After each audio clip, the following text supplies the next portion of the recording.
Hey, what's going on, guys? Yesterday, it was finally announced that PFL is purchasing Bellator. This has been rumored for the last 6 months or so. Now both companies are going to be merging together. It's a little bit more complex than that, but I'm going to explain the entire PFL and Bellator situation in this video. I'm going to answer any questions you have, including, is the PFL, now that they've acquired Bellator, are they a legitimate threat to the UFC?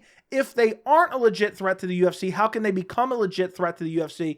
And also something that could happen in 2024, the first half of 2024, that would instantaneously make PFL a threat to the UFC. Now, first off, I want to read a statement put out by Don Davis, who is the founder and chairman of PFL. I'm not going to read it in its entirety, but if you want to, you can pause it and read the entire statement. PFL has acquired an incredible number of top fighters through the Bellator acquisition, and our combined fighter roster is now equal in stature to UFC. PFL and UFC both showcase rosters that are 30% comprised of fighters who are top 25 world ranked in their weight classes per Fight Metric rankings. The Bellator brand will continue, and it becomes the one-off event product from PFL. PFL will launch a reimagined Bellator product in 2024, the Bellator International Champions Series. The Bellator International Champions Series will consist of 8 major fights events each year hosted in great cities across the globe, and each Bellator event will feature 2 compelling co-main fights competing for championship belts. PFL platform now has 5 live fight franchises with 30 premium events year-round product to serve fans and media partners. And they go on to list them. PFL League Season, PFL Pay-Per-View Super Fight, PFL Challenger Series, PFL International Leagues, Bellator. And then they go on to say PFL as a fan-focused organization will stage a landmark mega event in 2024, PFL Champions versus Bellator Champions. So there's a lot to unpack there. But first off, this is crazy. You have the number 3 MMA organization in PFL purchasing the number 2 organization in Bellator. Now, how much did Bellator cost PFL? Well, if you're wondering that, the answer is kind of zero. Because essentially what is going on here is Bellator is merging into PFL, and Viacom and Paramount, who own Bellator, are becoming minority owners of PFL. So in exchange for Bellator, they are giving them stock in the PFL. So they're hoping if PFL now takes these combined rosters and build them into something that's worth something in 5, 10, 15 years, they will get a return on their investment since they wanted to get out of the fight game. That is what happened. There was no exchange of cash. Now, the majority of my information I got from an interview that Don Davis did with Ariel Helwani on the MMA Hour. I will link that down in the description if you want to go check that out in its entirety. But I'm going to answer any question you could possibly have about this situation in this video. And honestly, this statement that they put out is kind of convoluted. It's kind of confusing, but I'm going to break it down basically piece by piece. The first thing I want to do is fact check something that Don Davis said, basically saying the rosters are equal. 30% of top 25 ranked fighters are on their roster, 30% on the UFC's roster. That has been fact checked by John Nash, who is a MMA journalist. He fact checked it on Fight Metric. PFL has 25% of the top 25 ranked, and the UFC has 62% of the top 25 ranked. So that information is incorrect. Now, Fight Metric isn't the end-all, be-all of anything. I mean, I barely know of their existence, but I guess he's just referencing them as an independent MMA ranker. But even that information is factually incorrect. I don't know if he's lying. I don't know if it's promoter speak, which is essentially lying. And I don't know if he got bad information, but this is incorrect. This is untrue. John Nash fact checked it. I'll link the tweet down below if you want to check it out, but I'll also have put it on the screen. Next up, what are these 5 different leagues or whatever you want to call it, 5 different franchises? Because it gets very, very convoluted. But let me explain it to you this way. Now PFL and Bellator's roster will combine, and they essentially can fight on any of those 5 different series that PFL has in their company. So first off, you have the PFL League Season. What that is that that's your typical PFL. That's your tournament style PFL season where they compete for the championship in a tournament for the $1 million. That's the first one. Next up, you have the PFL Pay-Per-View Super Fight Division. That is your Francis Ngannou and Jake Paul division that will be on pay-per-view in 2024. They're probably going to have 2 events in 2024. That hasn't really existed yet. That hasn't really materialized yet, but it's planned. They're planning on having that in early 2024 for the first pay-per-view super fight series. Next up, you have the PFL Challenger Series. This is essentially a feeder league for PFL where you have people who want to make it in to the tournament style league series, okay? And I know this is kind of complicated. I'm trying to explain it as simple as possible because you have so many different PFL this, PFL that. Next up, you have PFL International League. What that is another feeder league for PFL. It's going to be PFL Europe, PFL Africa. I believe Europe is starting in early 2024. Africa is starting in 2025 or targeted to start in 2025. This is kind of centralized across the globe PFL events to kind of feed talent up into PFL in their main organization, the league, or it could be also the pay-per-view super fight division if they build a star in one of these lower organizations. That's essentially what's going on there. And lastly, you have Bellator, which is the Bellator International Champions Series. And that's them absorbing Bellator. Now, I know what there's going to be a little bit confusion because I was a little bit confused when I first read this. I deep dived, I read some articles, I watched the interview, picked it apart, rewatched it a couple times, or different parts of it a couple times. Any fighter can fight in any of these 5 series that I've just listed. You don't have to be a Bellator fighter to fight in the Bellator International Champions Series.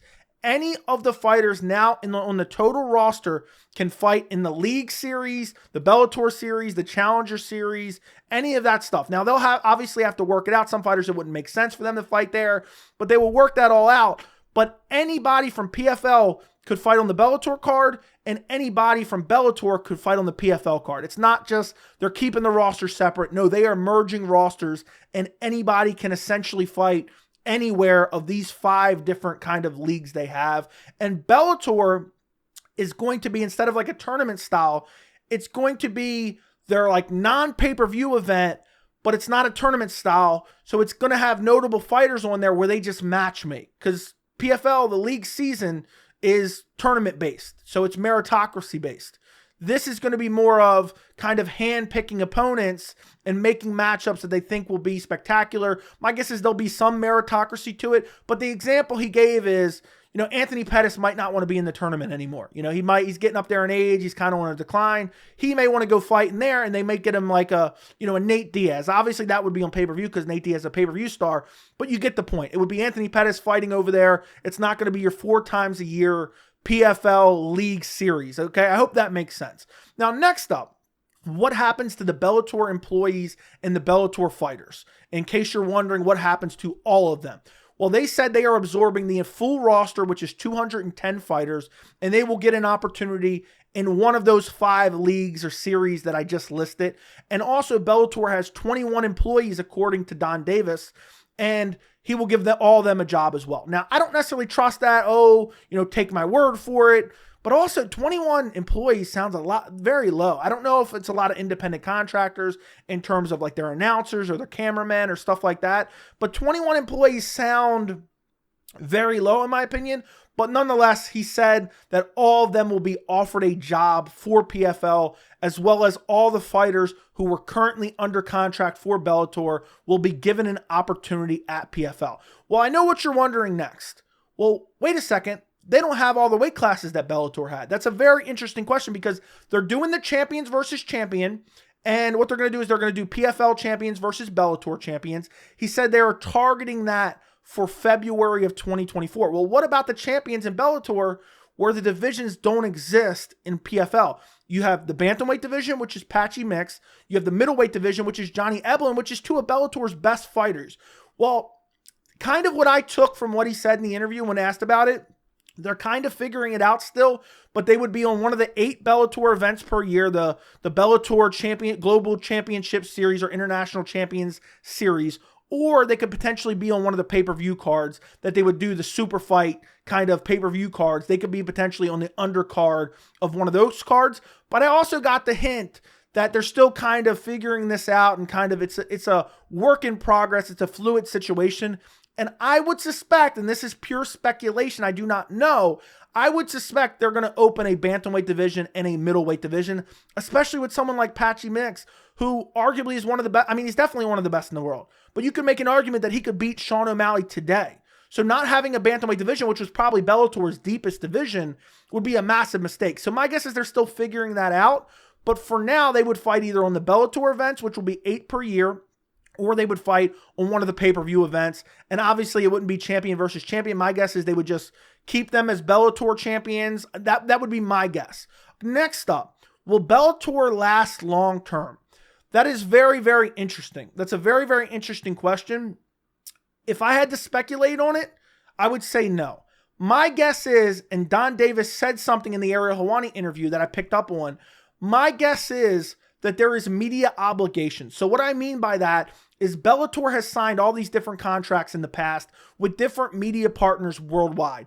And with this sale and the fact that there's already been money exchanged from these media members, or not these media members, these media partners to Bellator, they can't just not fulfill these deals. So my guess is they're going to keep Bellator running as long as they can fulfill these deals with the media partners. And then eventually I think they're going to do away with Bellator. Now, when he was asked specifically on this, he said, I don't know. It could be around a year. It could be around forever. He said, I don't know. This is what we're working with right now. But that was the answer. But what I suspect is they're going to try to fulfill these media obligations that they have, these prior contracts where money has been exchanged. And then after that, they're probably just going to fold Bellator into PFL. And it's either going to be the PFL League Series or the Super Fight Series when they're going to have pay-per-view a couple times a year, but they're only planning on 2 pay-per-view events a year, so it really doesn't make sense, especially with a guy like Patchy Mix or some of the other fighters, but obviously they may go into the PFL League Series before Bellator's even gone, because again, PFL fighters can fight for the Bellator Series. Bellator fighters can fight for any of the PFL Series. So I hope that makes sense. Well, PFL is planning on having 32 events in 2024. A couple of those will be pay-per-views. They said there's a chance the Champions versus Champion would be a pay-per-view, but they don't know just yet. We don't know where all these different events are going to be streamed just yet. Is it going to be on a network? Is it going to be on a streaming service somewhere? Could they renew with ESPN Plus? Because this weekend, their ESPN Plus deal is over with. Now, he teased we're going to have some new announcements in the coming weeks, but right now we don't know. I would hope in the next year or two, they figure out a way to get all these different series, whether it's PFL Africa, PFL Europe, PFL League Series, the International Bellator Champion Series, or whatever it's called. I would hope they find a way to get it all on one platform. Because think back to a month or two ago. You have Cedric Doumbé headlining a card. A lot of people want to see him fight. He has a decent following, has a decent fan base, could be a future star for them. They're paying him well. And they don't have it televised in North America because it's for PFL Europe. I think that's a massive mistake, and I hope they figure that out in the next, year or so, because it should be, if they want to build a big company and they want to build a successful company, the ease of access has to improve. We have to be able to easily know where to go to find PFL content. And right now, it's not that simple. And also, a lot of the start times aren't that simple as well. It's like you're struggling to find start times. You're struggling to find full cards at this point. We'll talk about that in a second. But I would hope in the future, in the next year or so, obviously, they have some media obligations to take care of with Bellator.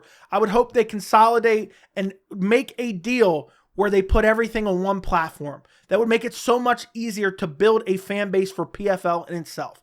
Now, does this make PFL a competitor to the UFC? The answer is yes and no. The short answer, without getting too complicated, right now the answer is no.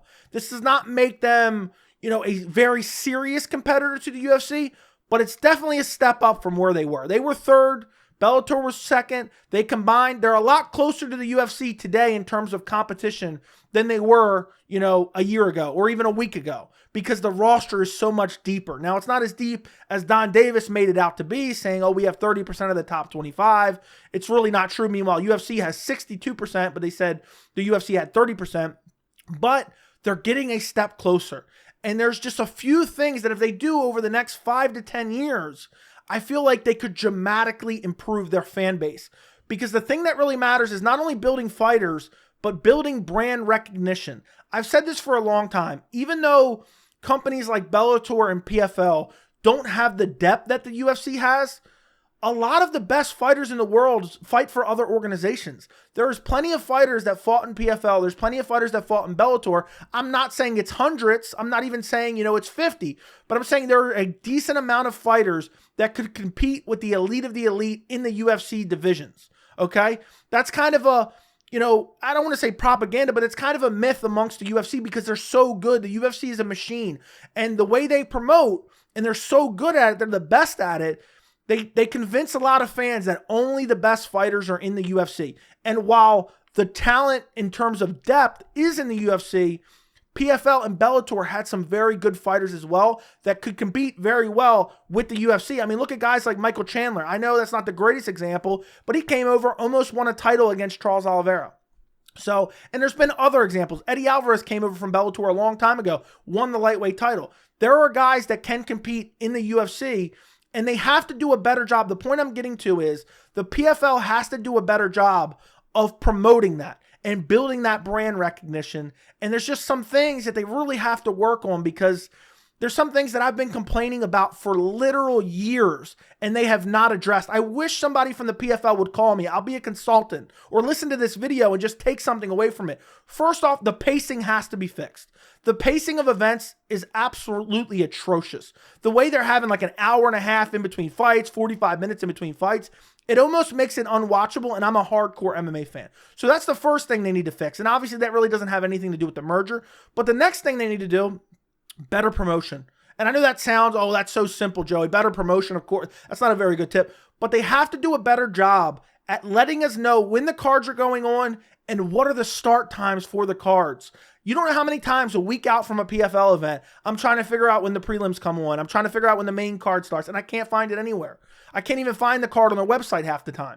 So the website needs a total refresh and rebuild. It needs to be easier to access as a fan. If I'm having trouble finding it in 30 seconds or less, it's a problem, because if I don't feel like finding it now because it's taking too much time, what do you think a casual fan's going to do? And I know that's a little bit of a dumb statement because maybe they aren't searching for it online, but they might see a commercial, be like, okay, I'm going to see when this comes on. Maybe I'll watch it next week. And they can't find it. So they definitely need to fix that. They need to fix the pacing. And overall, they need to try to fix the clarity. And I know that sounds like weird, like what are you talking about? But it's so convoluted. Even the statement from Don Davis, I had to break it down for you because it's so convoluted. Well, what's a Bellator one-off series? Well, it's just a card where they're matchmaking the card instead of a tournament. And it's not one of the feeder leagues, and it's not one of the pay-per-views. They have all these different series, and I understand, but they need to find a way to make it less complicated for your average fan to understand. I shouldn't have to make a 20, 30-minute video explaining all these different things to fans. It should be simple to understand. They need to fix that. I don't know what the answer to that is. I don't know what they should do. Maybe they should take PFL out of some of the names. Maybe they should rename it something else. I don't know what the answer to that specifically is, but they have to make it clearer for MMA fans. The next thing they have to do is they have to promote within. They can't, I'm so tired of them, trying to pick up washed up UFC fighters and promote them. The reason that they even have a name is because them themselves also, but also the UFC built them up. You need to pick out people, from your organization that was homegrown, whether it be from PFL Europe, PFL Africa, somebody you just signed as a free agent. You need to find a way to build them. You need to be a media company that builds them and promotes them. And they don't need to be, oh, it's the dead body of Derek Brunson. Nobody wants to see that. Maybe use some of those guys strategically. You can build some names off of those guys. But for the most part, everyone knows, oh, that's the UFC's leftovers. Now, don't get me wrong. I think the UFC and PFL need to make strategic free agent acquisitions, like PFL grabbed up Francis Ngannou. I think that is a great move. So obviously there's moments where if a fighter fights out their contract, they should try to sign them. But that's rare because the UFC has restrictive contracts. So I really do believe they need to make key pickups, when guys do fight out their contracts, but also they really need to focus on building stars from within. That is the most important thing. And lastly, and this is something that could truly happen in the first half of 2024, this antitrust lawsuit that is going on between the UFC and a bunch of fighters is very interesting. Because essentially, and I'm not a lawyer, I don't understand the ins and outs of everything antitrust, but to kind of summarize it is, the fighters of the past are suing the UFC because of their restrictive contracts in the past of kind of keeping them locked in deals and holding them hostage. And what happens is in early 2024, I think it's March or April, there's going to be court hearings. The UFC's delayed this for like 8-10 years. And if the court decides that, okay, we agree that some of these contracts were restrictive. There's something that's called injunctive relief, and that's being reported on by John Nash. I encourage you to go follow him on Twitter. But essentially, if the court rules that, they can say the UFC can no longer use these business practices, which would say, depending on what they rule, the UFC can't have as restrictive contracts. They have to take certain clauses out of their contracts because they violate antitrust law. Therefore, it makes it easier for fighters to jump ship. So if that happens in early 2024, don't be surprised if all the money that's backing PFL all of a sudden starts trying to scoop up some UFC fighters because they're not going to be as restrictive as they currently are. They're basically held hostage right now by the UFC in some instances. Now, if the court rules against them, that's going to be all bets are off. All bets are, I mean, literally could be the end of the UFC. Now, that's kind of, being a little bit alarmist. I don't think that's going to happen, but you could see some serious changing in terms of rosters of fighters being able to get out of contracts because they're no longer, held to these crazy standards that are currently written in UFC contracts. And that could end up with PFL snatching up some good ranked fighters from the UFC in their prime. But if that doesn't happen, I really think the PFL needs to build on this. They have a large roster. They have a lot of good fighters. They really need to build on these things that I've already talked about in this video. The pacing, the promotion, building stars from within, the availability, be able to find the start times, put them all on one streaming service so it's easy to find. And I think in the next 5 years, 10 years, they will become more of a competitor than they are today, and they could really get close to the UFC. Now, I don't know if that's going to happen. It's impossible to tell that far into the future, but I think this is a good, smart move combining with Bellator's roster. Now, ultimately, I think it does kind of suck for the fighters because the more places fighters can go, the better they can negotiate deals because they have more options. But I'm just excited to see the Bellator and PFL fighters on the same roster. There's some great matchups that we could see made between PFL and Bellator. You have Chris Cyborg, Kayla Harrison. I know that's not the craziest fight ever. That's a fight I want to see. To be quite honest, it's a fight I want to see. It's a fight that people would get vested interest in. So I'm curious to see how this situation plays out in 2024 and beyond. But that's it. That's the entire situation. I hope you now understand the PFL and Bellator merger. Let me know what you guys think down in the comments. Don't forget to like the video. Don't forget to subscribe. And thank you so much for watching.